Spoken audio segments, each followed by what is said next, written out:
there. It's great to have you back with us listening to the Adventures in Advising podcast. If you can believe it, we are at episode 99. And just like we do every so often, we bring back a past guest to come back on the pod to host and interview our special guest for the episode. So without further ado, let's welcome back Dr. Marcedes Butler from the University of Nevada, Las Vegas. For Dr. Butler's previous interview, check out episode 44 titled Finding Inspiration and Motivation. But since it's been a while, let me tell you a little bit more about Dr. Marcedes Butler. Marcedes holds a doctorate in educational psychology from the University of Southern California and a Master of Science in Counseling and Student Development in Higher Education from California State University, Long Beach. Marcedes seamlessly navigates between faculty and administrative roles. Currently, Marcedes serves as a Boys and Girls Club of Southern Nevada Fellow in partnership with the Collaborative Educational Programs in the College of Education at the University of Nevada, Las Vegas. Additionally, she is the founder of academichealth101.com and an active member of NACADA. She previously served as the Nevada liaison and currently holds the role of membership and awards coordinator on the NACADA Region 9 Steering Committee. Marcedes, welcome back to Adventures in Advising and being this episode's host. Thank you, Matt, for allowing me to guest host today. You know, it really is a full circle moment for me transitioning from being a guest on the podcast in 21 to this hosting role. And I'm excited to continue the conversation with our esteemed guest today and looking forward to learning so much. Well, let's get started. Tashauna Stewart's journey began in Jamaica, where she spent her formative years before making a life-changing move to Las Vegas in 2009. Her educational pursuit led her to earn a Bachelor of Science in Human Development and Family Studies from the University of Nevada, Reno, and a Master's of Education and Counseling and Student Affairs from Northern Arizona University. Currently serving as an academic advisor within the Lee Business School at the University of Nevada, Las Vegas, Tashauna's dedication to student success goes beyond the confines of traditional advising roles. In addition to guiding students through academic pathways, she also serves as the advisor for Lee Business Connection, a pivotal student organization fostering professional growth and networking opportunities. Furthermore, Tashauna impacts her wisdom as an instructor for the first-year seminar course tailored for business students, enriching their college experience. As a first-generation student, a person of color, and an immigrant, Tashauna's identity informs her unwavering commitment to serving students from diverse backgrounds.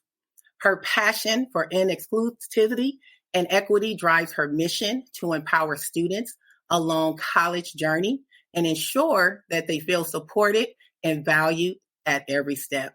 Beyond her professional endeavors, Tashauna finds fulfillment in spending quality time with family and friends and exploring new destinations, embracing the joy of dance fitness. With a profound dedication to higher education and a relentless pursuit of professional and personal growth, Tashauna aims to continue making meaningful contributions to the field.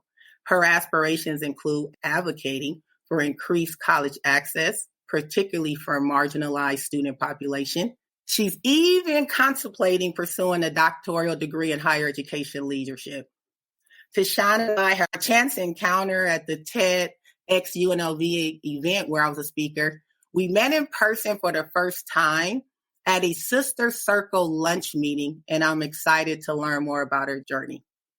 With great pleasure, we welcome her to the podcast where her insights and experiences will inspire our listeners. Welcome. Hello. Thank you so much for that intro. I am so happy to be here. So excited to get into it and share a little bit more about my journey and my story. Okay, well, let's get started. Can you tell us about your journey into higher education and what inspired you to pursue a career in academic advising? Yeah, so I kind of feel like the general idea and consensus is, no one goes into college or comes out of high school wanting to work in higher ed because, first of all, we don't really know what higher ed is. But I do know that for me, education has just always been such a great value that was imparted on me by my parents and grandparents. So from a very young age, I actually wanted to be a teacher. So when I started at the University of Nevada, Reno, I was actually doing a major in early childhood education. I wanted to work in kindergarten through second grade. I refused to do anything higher than second grade, which I think it's ironic now that I work with college students, but I just didn't know it at the time. I did not stay in elementary education for a long time. I actually ended up changing my major to human development and family studies because I learned about it.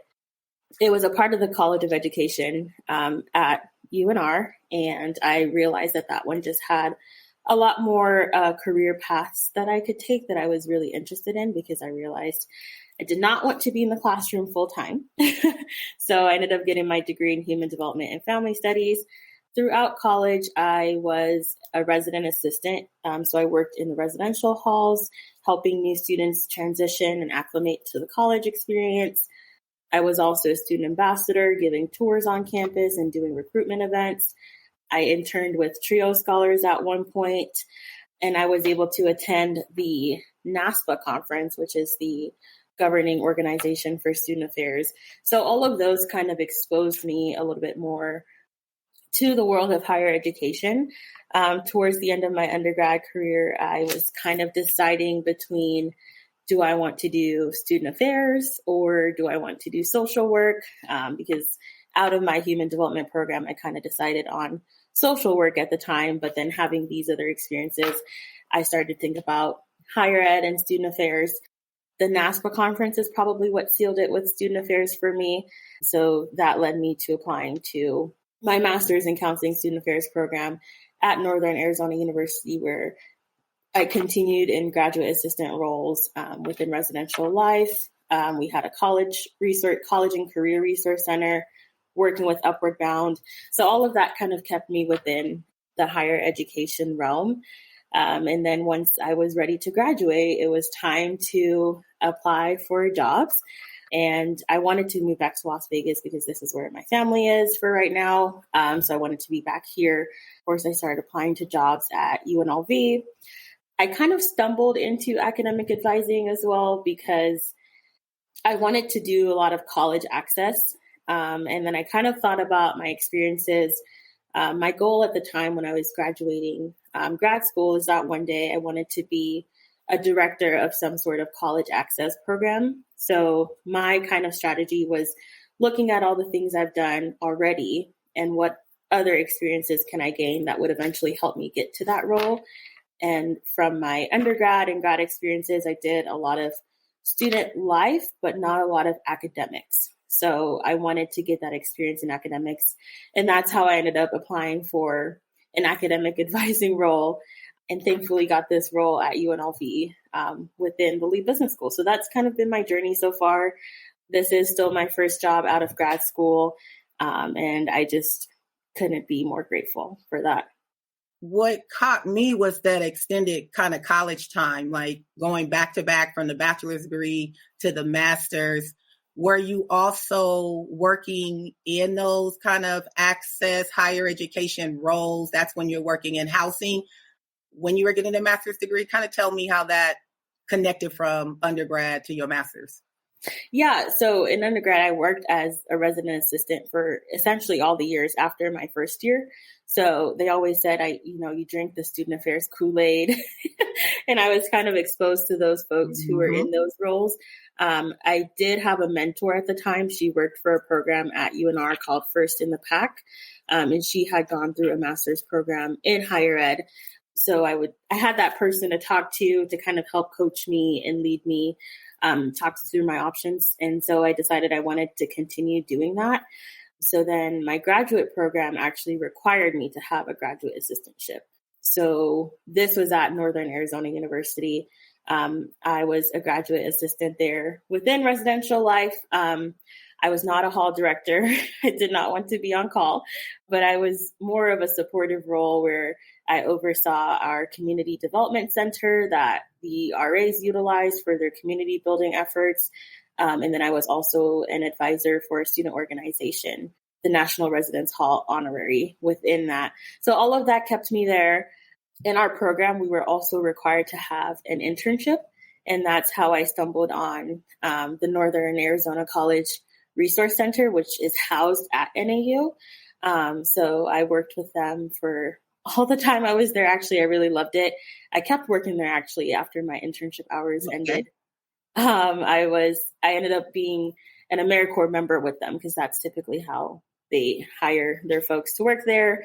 I was assigned to a high school in Arizona that I would visit weekly and work with the students there on all things career and college readiness, from resumes to getting involved, which I actually really, really loved.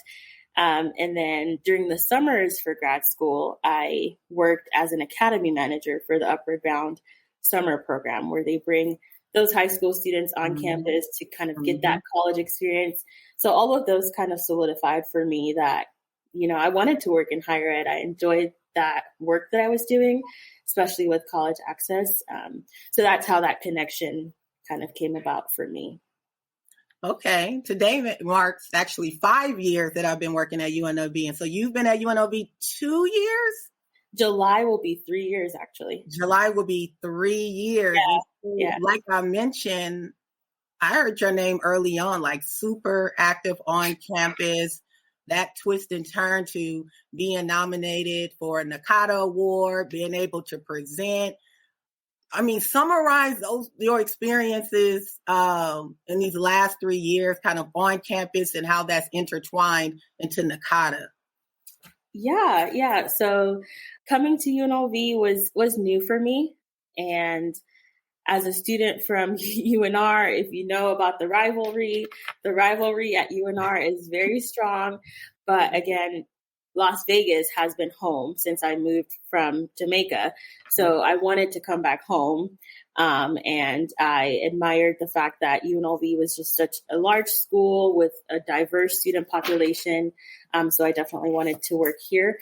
My first year was pretty low key, trying to get a hang of the advisor role, trying to figure out what my kind of style of advising was, what does it look like, what all the resources are, getting myself acclimated to campus, which I'm so thankful that I've had a supportive team within our office to help me do that. And then the more and more I heard about different opportunities, I'm the type of person to jump on almost every opportunity I hear about.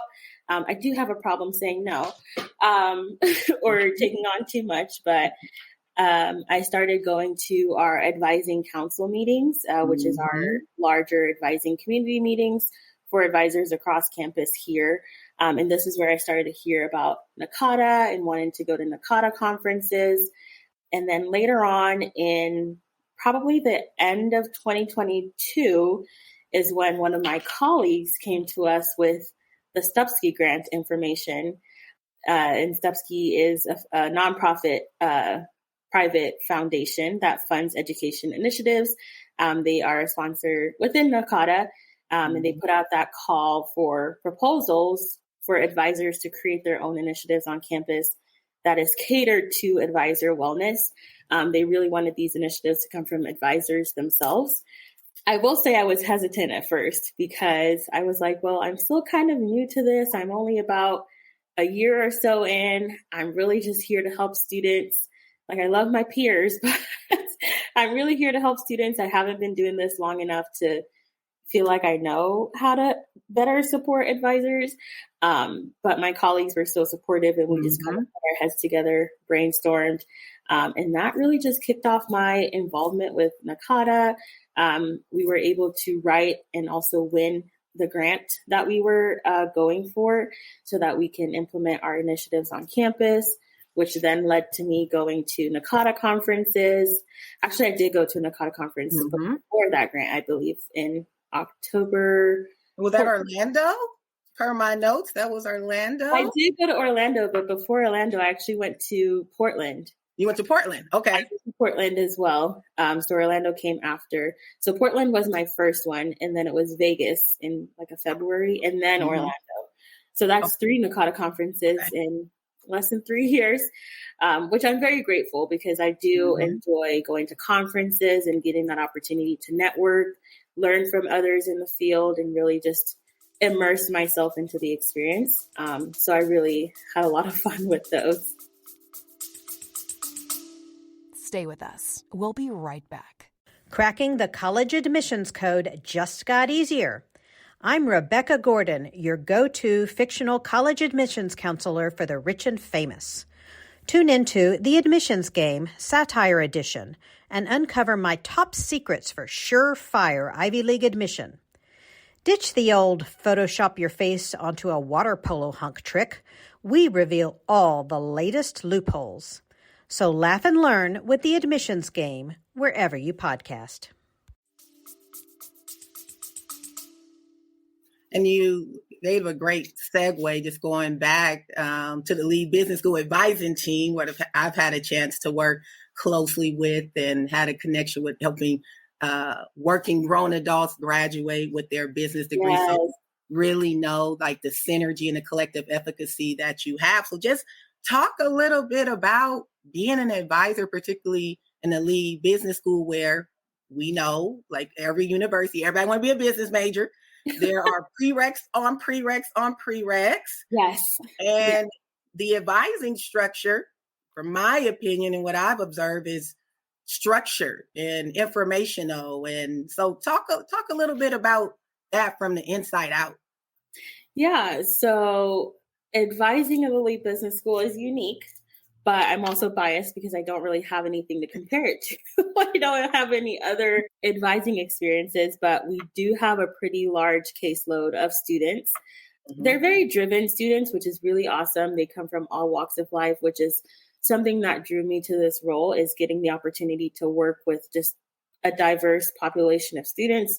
You know, you have your students who are coming straight out of high school, we have veteran students who have served our country for years, and now they're coming back to get their degrees, and everything in between. So that's a really positive part of it. We have a lot of prerequisites for our classes.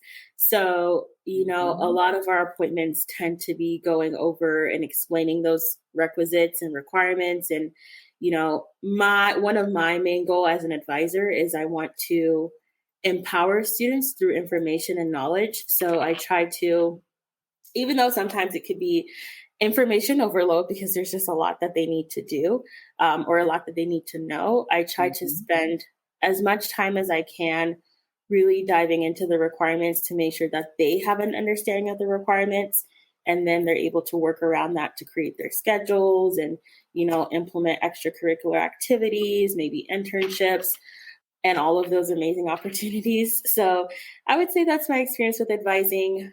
It's appointment heavy, which I know is pretty common across advising centers. So throughout the days, our days are split with appointments and admin time because, of course, we have, 50 million emails to get to as well, which is a challenge at times because sometimes I just sit there, I watch my emails filling up, but I have back-to-back appointments. So you're trying to sneak in a response in between, and it can be a lot.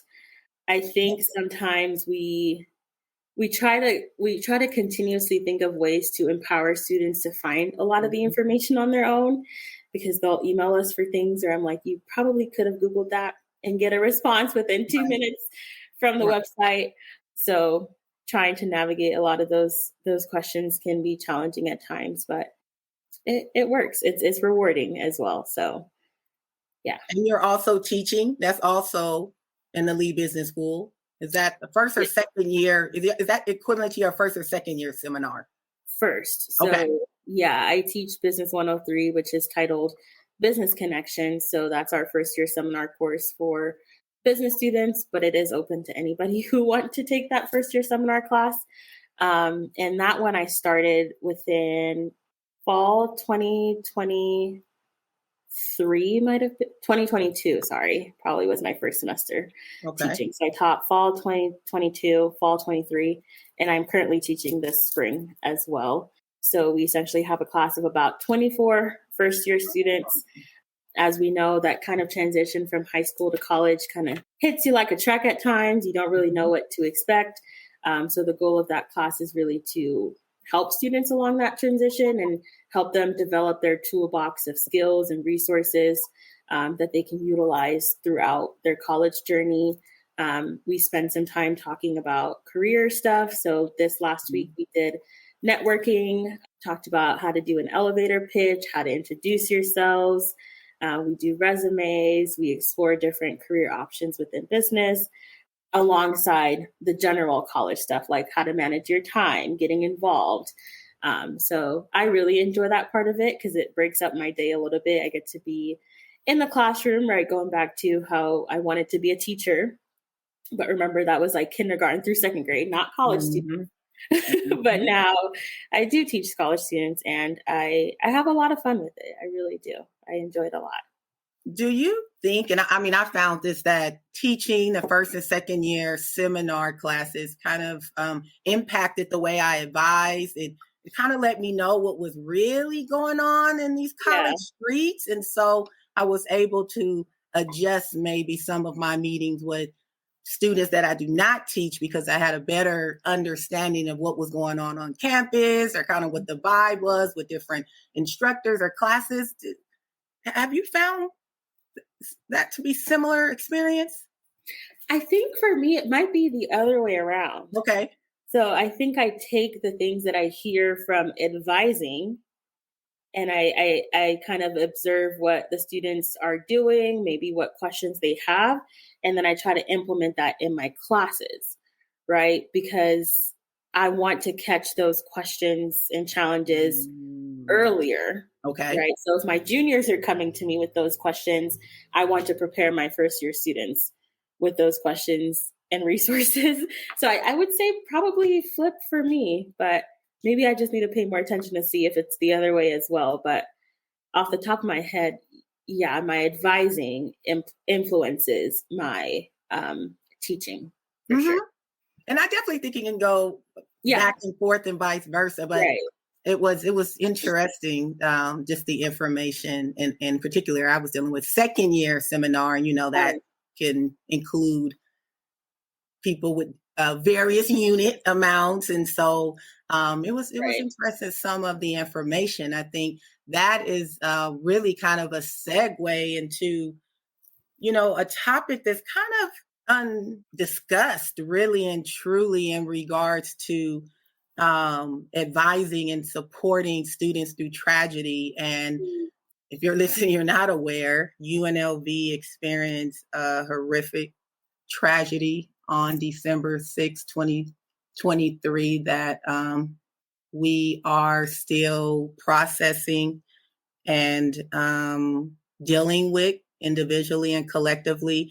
I know that the tragedy directly impacted the Lee School of Business building. That's where your office is located, the dean's office. And so I want to know your thoughts and feelings and emotions from that day to current, professionally, personally, and what you would kind of like to share about that. Stay with us. We'll be right back. You love listening to podcasts, but have you ever thought about starting your own podcast? Maybe you want to build a brand, grow your business, or are looking for an excuse to talk about your favorite hobby. Whatever your reason for making a podcast, Buzzsprout is the place to start. Since 2009, Buzzsprout has helped over 300,000 people launch their own podcasts. Buzzsprout walks you step by step through the whole process and will give you powerful tools to start, grow, and monetize your podcast. Ready to get started? Click the link in the show notes to get our free step-by-step guide to starting your podcast today. Yeah. It's been a lot. I'm not going to lie. I did wear my UNLV Strong shirt today, if you can see that, in support of everything. But it was just horrific, like you said. The day started normal, right? It was a normal day. I was on campus. I was not in the building at the time, thankfully. I was in the building next door at a class with one of my colleagues. The students were doing their end of semester Shark Tank presentation. It was all exciting and everything happening. Then, of course, we all got the text alert from the university, and it's like our hearts just sank immediately. You can just feel it all over the room. Thankfully, we were in a room where we were able to use our card to lock the door. So my colleague decided that we were just going to stay put until we were cleared to go. So that's what we did. But during that time, it was just trying to be there for our students, comforting them, encouraging them to talk with their support ones, their loved ones, call their family members. But I would say that that incident really just changed everything. Right at the end of the semester, coming up on finals, registration is still happening. Within the Lee Business School, our students still have to apply for their majors. And I think the hard part for me was that nothing stopped, like we were still on go, go, go mode. I don't know. It felt interesting at times because sometimes I couldn't tell if the students really recognized what had happened. And this is not every student, but I felt like the demands from the students to respond to their emails and to get their appointments rescheduled was a lot. It was a lot. And I know for them, maybe it was just, well, business still has to get done, right? I still need to figure this out. And of course, we were still there for them. We were, of course, also still encouraged to take time if we needed to, and we did. It did change a lot, though, because we moved from working on campus, getting to see our students and connect with them, to then having to just work fully remote. Okay. Which was different. A lot of our appointments were still remote because we had that option for students. They could choose remote or in person. Right. And I'd probably say more than half of them were still choosing remote. But there's a handful of students who really dreaded to have that in-person connection again, after we get back from COVID, right? And it's like, yeah, we get to be in person again and see each other. And then it's like, oh, JK, never mind right now. Not anymore. We have to go back to this virtual model, which is what we have right now. So we're still working remotely. So that effect has continued. Our building has been offline for this semester. So there's no student traffic. There's no classes in that building for this semester. Our services are also still remote. If you do have an office, so the faculty and staff that have offices in the building, they do have access to it. So on the days that I teach, I do go on campus. But it feels very different. It's very quiet. Yes. They do have security guards that are posted inside and out front of the building, which is really nice, but it's also, one of my colleagues said it nice, not nicely, but they worded it in a good way where it's like, it's a constant reminder of what happened and like why we need to be in this model. And I will make it clear, I did have the option to change my class to a virtual platform, but I don't like being virtual all the time. Yes. I need a little break. I need to get out of my house. So I needed those 2 days to be not at my house. Right. So I did make that personal decision to keep my class in person, which means me going to campus on those days. But yeah, everything just feels different. Students have a lot of questions. Students have a lot of concerns that we don't always have the answers to because they don't recognize it, but we're in the same boat as they are, Yes. I spoke with a student last week and she was concerned that, the fall schedule is about to be released. And the question was, what if there's this one class I need to take and the only section available is in BEH? Because they did make the decision that we are going to be open back in the fall. Is this breaking news?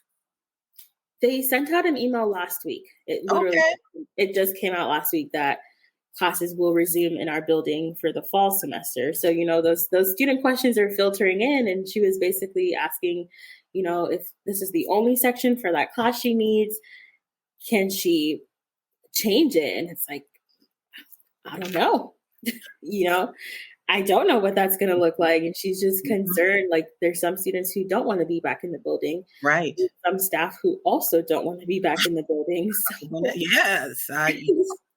Yeah. So we're all kind of in the same boat, just waiting and just seeing how things are going to be really. And I was going to twist and turn. The one thing that I really enjoy about working at UNLV and having a chance to work directly with the leadership is that I know they will be intentional and will do whatever it is to support the students, add an additional web-based sections. And so UNLV is pro student success and resources. And so, that's why I want to really just open up and kind of discuss that question with you, because again, it's like you're dealing with it in both ways, again, professionally and personally, and just want to thank you for showing up and showing out for students. It really is appreciated, is really needed. What the CEO of the Boys and Girls told me, everything is different but the same, and life goes on. And I was like, I was like, whoa, we had graduation. That was going to be my next question. Were you guys required to participate in graduation? Because UNLV, we moved right along. Yeah, we've never had a requirement to participate in graduation. So before or after the incident, that was never a requirement. We can volunteer if we want to. So I've volunteered on the seating committee, just because, I don't know, I like to be at things like that. Right, always involved. Exactly. So yeah, that hopefully answers the question, because we were never required to begin with. I did sign up to volunteer on commencement day, but I ended up not doing that because the way the timing was set up, my plan was I was going to be on campus, go to graduation, come back, just get back to work. But now that we were at home, it didn't make sense for me to drive to campus in the middle of the day when I had appointments before and after that time. So I was not able to do so. But I knew that students still appreciated having the opportunity to celebrate their successes, regardless of, this one incident that happened. So in that way, I am glad that they still had it, because, there's some students back in COVID who didn't get to have their graduation. That's a huge bummer. And I'm sure it would have been a huge bummer for a lot of students as well this time. So I'm glad that they did, but I did not go. And if you don't know, UNLV gives the best graduation. Okay, when you think Vegas, put 2 and 2 together. They do a great job at hosting graduation. And we know how important that is to really celebrate that milestone of degree completion, degree conferral. And again, with UNLV having to make some really difficult and hard decisions. Right. And I think in the midst of it all, they are doing a great job and working kind of with what they got. And so given all of that, I mean, how are you staying motivated to continue in higher education? I mean, that was more than enough to take a break, switch careers. Yeah. What are some of the, maybe even wellness, or just what's keeping, student stories, what's keeping you motivated to continue? Yeah, I am a person who leads from passion, and I've always just had a passion for education and for helping people, seeing students succeed, seeing students move through their college careers, giving advice and things like that. So as cliche as it sounds, that really does help keep me motivated. I love seeing the students graduate, like we talked about. I got to see a lot of them at the last commencement that I went to, and it was just so nice to see them and give them hugs and high fives and all of that good stuff. The conversations that I have with students, but also the colleagues. There's a lot of great people like yourself, Dr. Butler, who work at UNLV that I get to connect with and do different things like coaching the TED speakers that really keep me motivated. So it's really just the people around me, for sure. There's lots of opportunities to be involved. I'm really appreciative of my supervisor, who is our director in our advising center, who, really caters to what I want my professional development to look like. So if there is a conference that I want to go to, or a networking session, or anything like that, she's never really told me no. Anything I want to be involved with. And I really just appreciate that support. So I can have my advising, but I can also do different things like the teaching and being involved with NACADA and Stupski. and really getting to do all those things to kind of mix it up so it's not all the same all the time. And then, of course, there's, self-care. I like to do dance fitness, go to the gym. That's my way of decompressing after a long work day. I just close my computer. I'm better at not checking emails out of work time, but, we all that's a struggle all the time. At one point, I had my email deleted from my phone, but I got it back.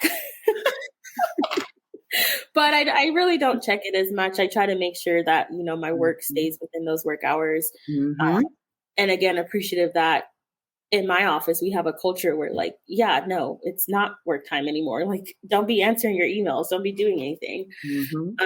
So that really allows me to leave work at work or after 5 p.m., just do what makes me happy. I've been reading a little bit lately. Okay. I love reality TV. So all the trash reality TV. Yeah, the trash TV. Yes, I'm into it also. Absolutely love those. Just an escape for a little bit. So yeah, that's kind of, how I stay motivated, how I decompress for myself. And then of course, professional development.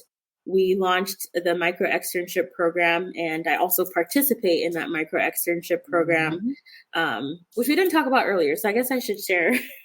That's like a big thing that I do. So with the Stupsky grant that we received, one of our initiatives is a micro-externship program where academic advisors on campus get to shadow different units that are not advising units. So things like the registrar's office, financial aid, the IT office, get to shadow. And it's an opportunity for them to just get out of their offices, network and connect with other colleagues on campus. And two, it's kind of making the way for us to break down silos so that we can better communicate and collaborate so that we can support students. So that's an initiative we rolled out in the spring of 2023. And at this point, we've had over probably 50 advisors. I know in the first semester, we had about 30 alone in the first semester, and then we've had more since then. So I also participate in an externship alongside, coordinating the program with my colleague. So this semester I am externing with the Office of Admissions and getting to learn all about their processes and hopefully get to sit in on some recruitment events. So for me right now, that's kind of my source of professional development. So yeah. Yes. Shout out to all our colleagues over at admissions. Super, super helpful. I know. Super helpful to, to learn about their whole process. I always say admissions, financial aid registration, keep the university running. So that's super cool. I actually remember when you first was introducing it to the advising council. That was even before launching it. So to see that over 50 advisors have participated that's awesome. Again, that's the reason why I love UNLV. People are like, no, you don't. I'm like, yes, I do. It's a lot of things going on. Okay, the good definitely outweighs the bad. And there's a lot of intentionality in regards to advising and professional development, especially if you take the initiative and, get involved. So, I mean, what's next for you? What else do you have going on at UNLV or even off campus? What do I have going on? I feel like I don't have a perfect answer to that question. I am here. I am enjoying all of it. The micro-externship has kind of been like my baby over the last year. So that still has a lot of my focus. Just continuing to be a better higher ed professional.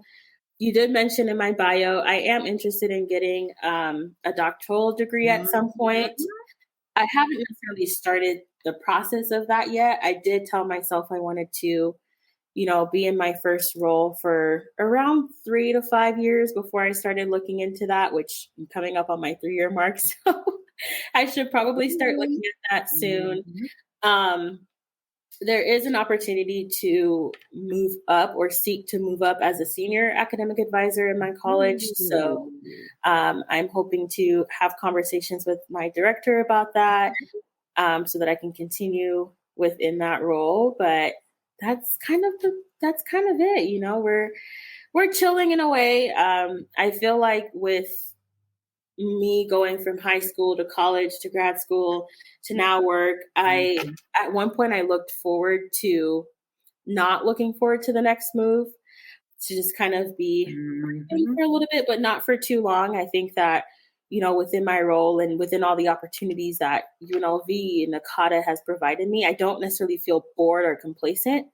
Like there's always things happening. There's always stuff to do. Yes, there's always something. So I don't necessarily feel that push yet to try and figure out what's next, which is okay, because I will probably stress myself out if I start to do that. But definitely looking forward to a doctoral degree in the future. So wish me all the luck. I'm going to hit you up for all your tips and advice and everything. Once I do that, maybe I'll finally add a UNLV degree to my resume. We have to come back. Okay, we'll have part 2, the Reno UNLV. Yes, and shameless plug, UNLV, the College of Education, has a great doctoral program. I don't know. I have this thing that I do where every campus that I work at, I get some type of degree. So at UNLV, I earned a graduate certificate in nonprofit management. Like I have this thing. So yes, I'll be here to support you in any way that you need. I appreciate that. Thank you. So as we come to a close, any last words or information or best practices or quotes that you would like to share with the audience? The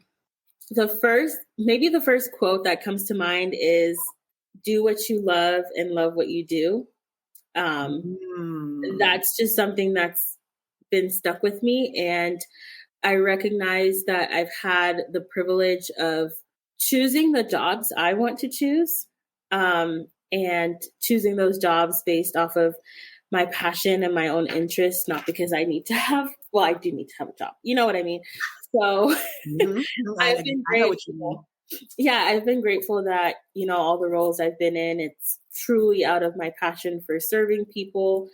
And then also just advice that being open to change and being open to different experiences. I never thought that I would be an academic advisor.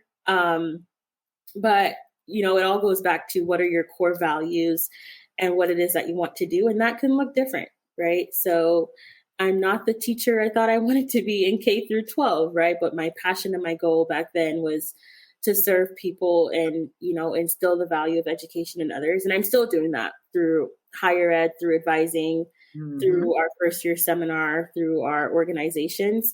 So, not limiting yourself with your options. So start with your values and your passions. And that really just opens up a world of opportunities to take on. Anything else? No, I think that's it. This is so exciting. I'm appreciative that you and Matt had me on here today to just share about my experience. And I'm open to questions if anyone has questions or anything like that. So connect on LinkedIn, we can chit chat and all of that good stuff. As we conclude this insightful conversation with Tashauna Stewart, I want to express my gratitude for your willingness to share your journey and experiences in higher education. Your dedication to supporting students' achievements and your resilience in facing challenges inspire us all. I want to say thank you again, and I look forward to chatting with you soon. Thank you so much.